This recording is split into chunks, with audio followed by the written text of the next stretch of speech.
Selamat pagi sahabat Alkitab yang terkasih. Marilah kita mengawali hari ini dengan melakukan perenungan akan firman Tuhan.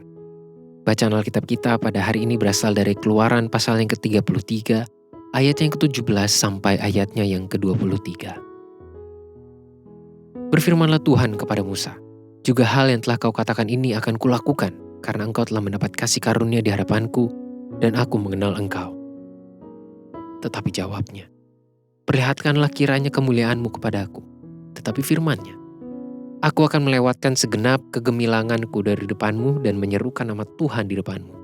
Aku akan memberi kasih karunia kepada siapa yang kuberi kasih karunia dan mengasihani siapa yang kukasihani."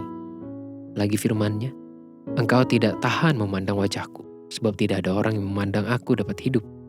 Berfirmanlah Tuhan, "Ada suatu tempat dekatku di mana engkau dapat berdiri di atas gunung batu. Apabila kemuliaanku lewat, maka aku akan menempatkan engkau dalam lekuk gunung itu, dan aku akan menudungi engkau dengan tanganku sampai aku berjalan lewat.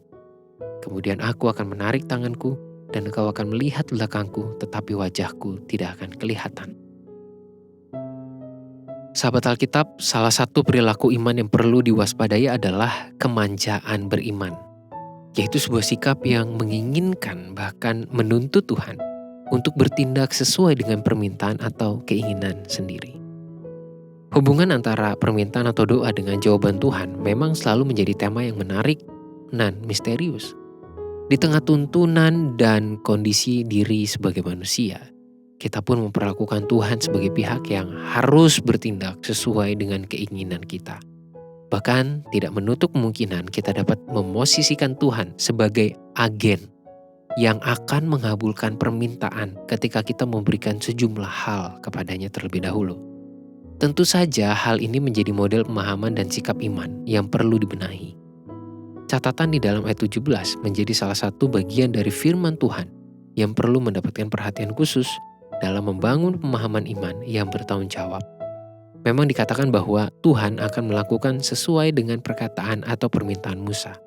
Namun ayat ini tidak dapat ditafsir sebagai bukti alkitabiah bahwa Tuhan akan melakukan segala sesuatu yang diminta oleh manusia kepadanya.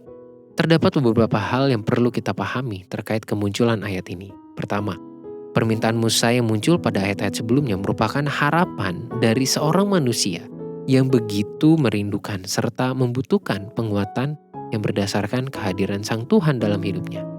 Musa dan orang Israel sedang berada dalam sebuah fase kehidupan yang cukup kelam dan sangat sulit bagi mereka untuk dihadapi. Kedua, permintaan Musa untuk dapat mengalami perjumpaan secara langsung dengan Tuhan bukanlah untuk memenuhi hasrat atau egonya sendiri, melainkan sebagai salah satu bentuk pertumbuhan keintiman relasi antara ia dengan Tuhan.